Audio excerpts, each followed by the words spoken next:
umugoroba mwiza wo kuri tariki ya 2 Nyakanga umwaka wa 2020 mukomeze kugira umunsi mwiza ndetse munakomeze kugubwa neza kuri wowe uba wese mu kubana natwe muri gahunda y'amakuru ibiganiro tugenda tugutegurira umunsi ku munsi gatanu tujye kwerekeza mu gihugu cya Uganda n'amakuru yakababara turuka mu gihugu cya Uganda ariko nanone n'amakuru yakomeje kugenda yibazwaho n'abatari bake n'amakuru yatunguranye avuga ko abajenerali babiri ba UPDF akaba ari gisirikare cy'igihugu cya Uganda aba bagabo bombi bagera kuri babiri bose bapfiriye umunsi w'ikirero cyaba cyihishe nyuma y'urupfu rw'aba bagabo nubwo rero ari ibyago bibaho ariko rero ibyago nabyo hakaba hari impamvu zishobora gutuma ibyo byago byose bishobora kuba byabaye amakuru aturuka mu gisirikare cya Uganda cyemeje ko rero Majoro Gen. Eric Mukasa wari umugaba mukuru w'inkeragutabara yaguye rero mu bitaro bya Nakasero mu murwa mukuru wa Kampala kuri uyu wa kane hamwe rero na Brigadier General Victor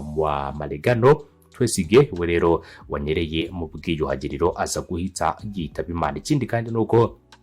umuvugizi w'ingabo za Uganda UPDF akaba ari Brigadier Richard Karimire yemeje urupfu rw'aba basirikare bakuru mu ngabo za Uganda. Ubwo yemezaga urupfu rwa Gen. Mukasa umuvugizi wa UPDF yagize ati rero twatakaje undi mu generale w'intwari akaba yemeje ko yari amaze igihe arwariye hariya mu gihugu cya Uganda. Ikindi kandi aya bakuru avuga ko Brigadier General Twesige yaguye rero iwe mu rugo Inyarushanje ahitwa Rukingiri nyuma yo kugwa mu bwiyuhagiriro iherukaga koherezwa mu mirimo rero ku cicaro gikuru cy'ubunyamabanga bw'umuryango wa Afurika y'Iburasirazuba Yarusha akaba ariho uyu mugabo yaherukaga kuba yakoherezwa mu mirimo. Ikindi kandi urupfu rw'aba bagabo rukaba rubayeho nyuma y'iminsi mike hapfuye undi mu ofisiye wo ku rwego rwa generali witwa Brigadier General Jackson Tushabe rero wari ufite imyaka 61 y'amavuko akaba yararwanye intambara ya NRA yapfuye rero kuwa kabiri nawe aguye mu bitaro bya Nakasero kuwa 9 Kamena nabwo Major General Kasirye Kwangwa wari mu rukiko ndetse wari no mu kiruhuko cy'izabukuru akaba umwe babaye rero igihe kinini mu gisirikare cya Uganda akaba nawe yaraje kwitaba Imana azize uburwayi ku myaka rero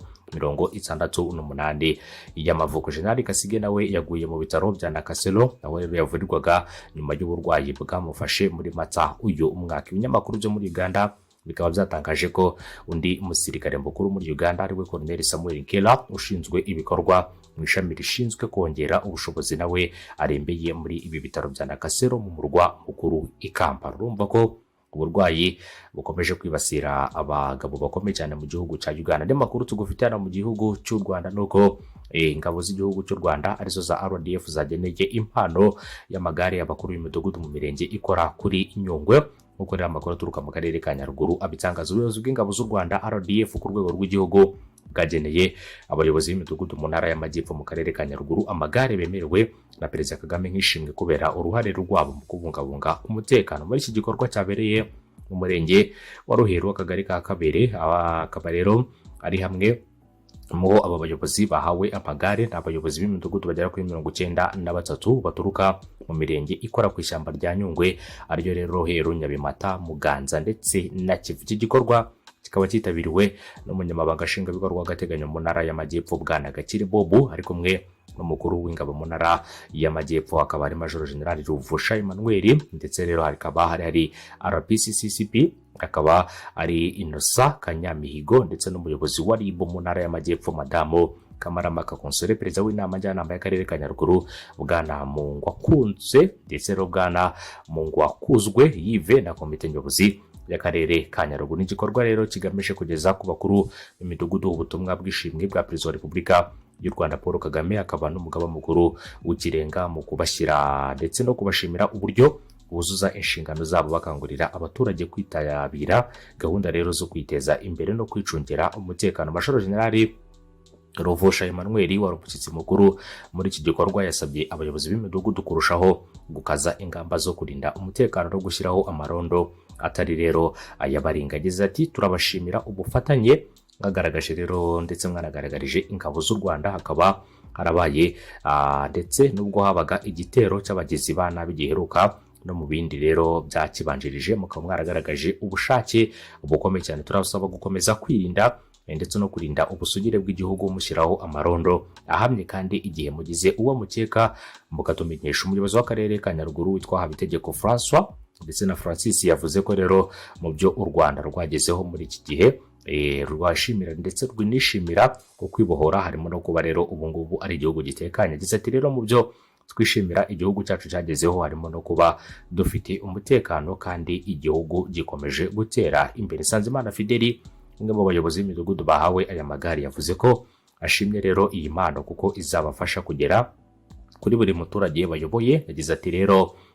turishimye cyane, ikindi kandi ahangaha ni mu duce tw'imisozi byajyaga rero bitugora gutembera ahantu hose ngo tumenye uko umuturage amerewe, ariko rero ubu ngubu rero bizatworohera. Uretse mu karere ka Nyaruguru, iki gikorwa kikaba cyanabaye mu mirenge y'akarere ka Nyamagabe na Nyamasheke ikora ku ishyamba rya Nyungwe, aho rero muri rusange hatanzwe amagare 589 akaba yahawe abayobozi b'imidugudu bagera kuri 93, ndetse rero umukuru w'igihugu akabashimira ko bagiye bagaragaza ubwitange mu gucunga umutekano, mu kurinda rero ubusugire bw'igihugu ndetse no gufatanya n'ingabo z'u Rwanda mu kuba bakomeza kurinda umutekano w'igihugu. Ni igikorwa cyiza kandi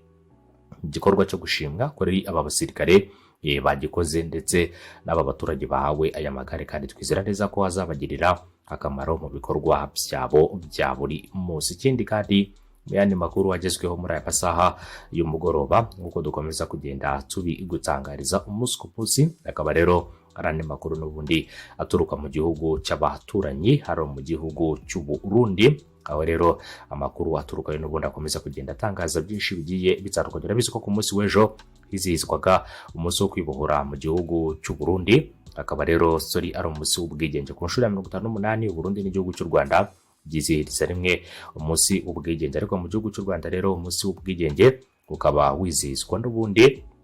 wizihizwa rimwe n'umunsi wo kwibohora, kubera ko ari wo munsi rero bahisemo kugira ngo ibyo bikorwa byose bijye bijya mbere, cyane cyane ku birebana na gahunda zitandukanye ku munsi wo kwibohora ndetse n'umunsi w'ubwigenge. Ngira ngo rero mu gihugu cy'u Burundi hakaba haraje guhembwa abantu benshi batandukanye bahembwe n'umukuru w'igihugu cy'u Burundi, aho rero nawe yagiye abagenera impano zitandukanye zirimo amafaranga, ndetse aza no kubagenera byinshi bitandukanye. Hari abahembwa amapeti, hari n'abandi bagiye bahembwa byinshi bigiye bitandukanye. Kuri uyu munsi rero nanone andi makuru tugufitiye arebana n'icyorezo cya COVID-19 no ku mujyi wa Kigali, Rusizi, Kirehe na Ngoma rero habonetse abantu 21 nabo banduye COVID-19. Ibingibi rero bikaba bivuze ko buri muntu wese akwiye gukomeza kwirinda, kwitwararika ndetse no kurinda ubuzima bwe, kubera ko iki cyorezo gikomeje kugenda kigaragara mu bice bitandukanye, yaba mu mujyi wa Kigali ndetse no mu zindi ntara zitandukanye zigize rero igihugu cy'u Rwanda. Hakomeje kugenda hagaragara ubwandu bushya bw'abarwayi ba coronavirus, ariko ibi byose rero nubwo bikomeza kugenda biba, buri muntu wese akaba afite uburenganzira bwo gukomeza kwirinda, ikindi kandi akanamenya ko akwiye kwambara agapfukamunwa, akakambara neza mu gihe cyose kugira ngo abashe rero kuba yarinda ubuzima bwe, arinde n'ubw'abandi kuba bwakwandura icyorezo cya COVID-19. Nk'uko iyi mibare rero imaze kugenda ibitangaza, akaba ari imibare dukesha Minisiteri y'Ubuzima mu itangazo bamaze gushyira ahagaragara mu masaha make ndetse no mu minota mike ishize kuri iyi tariki ya 2 kwezi kwa karindwi bwaka w'2020. N'amakuru avuga ko agaragaye rero abarwayi 21 bose banduye. Ubu ngubu tukaba tugeze ku mubare w'abarwayi 1063 mu gihe amaze gukira abantu 13 bashya. Ubu ngubu abamaze gukira n'abantu 493 mu gihe abakirwaye hari abantu 567. Ibipimo byafashwe uyu munsi akaba ari ibipimo 3737, mu gihe rero ibimaze gufatwa mu gihugu hose ari 151,641. Abamaze kwitaba Imana akaba ari abantu bagera kuri 3, harimo umusirikare witabye Imana ku munsi w'ejo, ubwo rero yari avuye mu butumwa bw'amahoro, akaba ariho yaje kwandura COVID-19 akaza kwitaba Imana ageze hano mu gihugu cy'u Rwanda. Ngira ngo abantu benshi bagiye bitaba Imana hano mu gihugu cy'u Rwanda n'abantu bagiye baturuka hanze y'igihugu, bagera mu gihugu bikaza kugorana, bakaza guhabwa ubufasha n'ubuvuzi, ariko rero ubufasha n'ubuvuzi bahawe bikaza kurangira ntacyo butanze, kubera ko bari baranduye kandi banduriye hanze y'igihugu, ndetse bikagaragara ko hari aho bagiye bandurira atigeze rero habaho igisa no kubitaho ku buryo bukomeye cyane. Ibingibi bikaba byaraje gutuma